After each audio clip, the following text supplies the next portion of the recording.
नमस्कार मित्रों। अक्सर कबीर ने भी कहा था, माया महा ठगनी हम जानी। और कबीर की एक पंक्ति है, ये संसार लूअन का घर है, जहाँ जाए दांझन का डर है, जलने का डर है।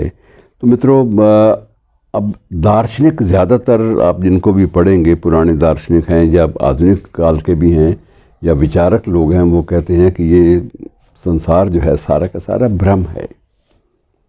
और मुझे उस महात्मा की बात याद आती है जिसने बड़े उद्घोष किया था इस बात का, बड़े ऊंचे स्वर में, कि ये सारी दुनिया भ्रम है, भ्रमजाल है और भ्रम के अलावा कुछ नहीं है। सृष्टि है या नहीं है ये हमें पता नहीं है।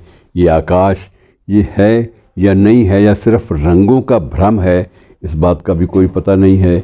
ईश्वर है या नहीं है, ये भ्रम जो है, इससे हम उबर पाएंगे तो बहुत सुखी रहेंगे। और ऐसे बहुत सारे प्रचार ये बड़े बड़े चिंतक लोग करते रहे। ऐसे बहुत सारे प्रचार ये चिंतक और ये बड़े बड़े लोग करते रहे हैं। और मित्रों, मैं आपको भगवान राम के देख लीजिएगा, रामचरितमानस भी आप पढ़ते हैं या रामायण पढ़ते हैं वाल्मीकि जी की, तो उसमें अब राम मारीच को स्वर्ण मृग समझकर उसके पीछे भाग पड़ते हैं। क्या था? भ्रम। और ये अगर भगवान भी भ्रम के जाल में फंस गया, वो जो अवतारी पुरुष हैं वो भी, भगवान भी माया के और इस माया का सही स्वरूप पहचान नहीं पाए, तो आपकी और मेरी औकात क्या है? तो मित्रों, ये भ्रम जो है वो मुझे उस महात्मा की बात याद आ रही थी जिसका उल्लेख मैं पहले कर रहा था। उन्होंने बड़ा लंबा चौड़ा भाषण दिया कि ये संसार सारा का सारा भ्रम है, जीवन भ्रम है, मृत्यु भ्रम है, स्वर्ग भ्रम है, नरक भ्रम है। ये सारी बातें उन्होंने कर दी।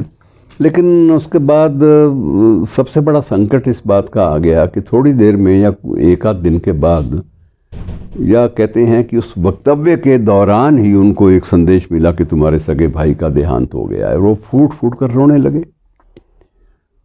तो लोगों ने समझाया कि महाराज, अभी तो आपने बताया था कि इसे भ्रम है, तो आप एकदम से व्यवहारिक कैसे हो गए? तो उनका उत्तर था, भाई ये जो रोना है ये भी एक भ्रम है। तो मित्रों, ये भ्रम का जो जाल है, माया जाल, इससे कोई मुक्त नहीं हुआ। हम सब कुछ देखते हैं और हम देखते हैं कि किसी भी सुंदर फूल को हमने छू लिया तो हम अंदर एक अपनी सुखद अनुभूतियाँ हमारे अंदर पैदा हो जाती हैं। किसी भी रूपसी महिला को देख लिया तो हमारे मन में वो भी एक उद्गार जागता है कि इसके साथ ज़िंदगी बिताई जाए। तो ये सारे के सारे, जब हम ये मानते हैं, इस बात को महसूस करते हैं कि सारे भ्रम हैं, तो ये जो भ्रम वाली ज़िंदगी है इसको कब तक आप जिएंगे और कहाँ तक भ्रम को पाले रखेंगे? और अंत में निष्कर्ष आपको यही मिलता है कि जब तक भ्रम है तब तक संसार है। भ्रम जब समाप्ति हो जाएंगे तो संसार कहाँ रहेगा? आज भ्रम है तो आपके लिए ईश्वर भी है, आज भ्रम है तो आपके लिए मंदिर भी है, आज भ्रम है तो आपके लिए सत्ता का द्वार भी है, आज भ्रम है तो नई नई इमारतें आपके सामने आप स्वयं भी बनाते हैं और आपके वर्ग के लोग बनाते हैं। भ्रम से सारा का सारा संसार चलता है, सारी सृष्टि चलती है।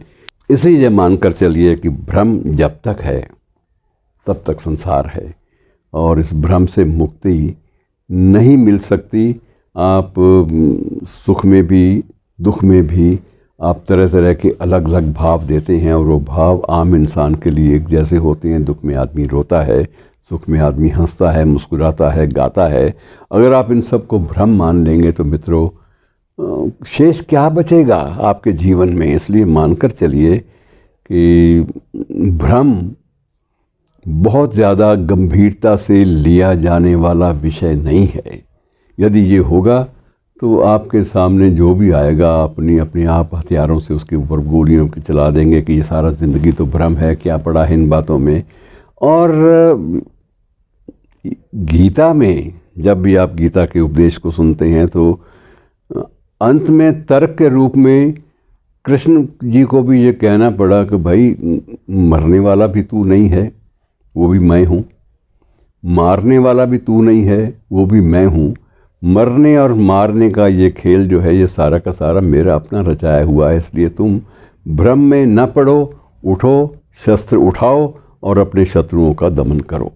तो मित्रों, इसमें बहुत बड़ी दार्शनिक चिंताएं भी हैं, बहुत बड़ा फलसफा भी है, सब कुछ है।